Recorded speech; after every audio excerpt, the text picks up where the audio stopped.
സാലിഹയായ ഭാര്യ. ഒരു പുരുഷന്റെ ജീവിതത്തിലെ ഏറ്റവും വലിയ സൗഭാഗ്യം എന്താണെന്ന് അറിയാമോ? പണം, പദവി, പ്രശസ്തി? ഇല്ല. നബി പറഞ്ഞു, ലോകം മുഴുവൻ ഒരു സമ്പത്ത് ആണ്.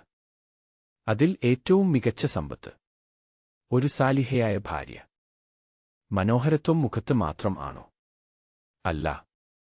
ഭർത്താവിന്റെ അഭാവത്തിൽ അവനെ സംരക്ഷിക്കുന്നവൾ, അവന്റെ രഹസ്യങ്ങൾ കാക്കുന്നവൾ, അവന്റെ ബുദ്ധിമുട്ടുകളിൽ ഒപ്പമിരിക്കുന്നവൾ, അവനെ ജന്നത്തിലേക്ക് നയിക്കുന്നവൾ.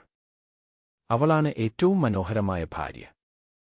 സൗന്ദര്യം കാലം കൊണ്ടുപോകും, പക്ഷേ ഈമാൻ, അത് കുടുംബത്തെ രക്ഷിക്കും. ഒരു ഭാര്യ നമസ്കാരം ഓർമ്മിപ്പിക്കുമ്പോൾ, ഒരു ഭാര്യ ഖുർആൻ വായിക്കാൻ പ്രേരിപ്പിക്കുമ്പോൾ, ഒരു ഭാര്യ പാപത്തിൽ നിന്ന് തടയുമ്പോൾ, അവൾ ഒരു ഭാര്യ മാത്രം അല്ല, അവൾ ഭർത്താവിന്റെ ജന്നത്തിന്റെ വഴി. സഹോദരങ്ങളെ, ഭാര്യയെ തിരഞ്ഞെടുക്കുമ്പോൾ സൗന്ദര്യം മാത്രം നോക്കരുത്. അവളുടെ ദീൻ നോക്കൂ, അവളുടെ സ്വഭാവം നോക്കൂ, അവളുടെ ഹൃദയം നോക്കൂ.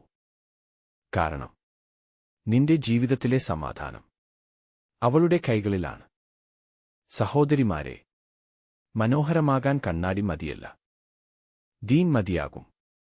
അല്ലാഹുവിനെ ഭയക്കുന്ന ഭാര്യ, അവളാണ് ഏറ്റവും മനോഹരമായ ഭാര്യ.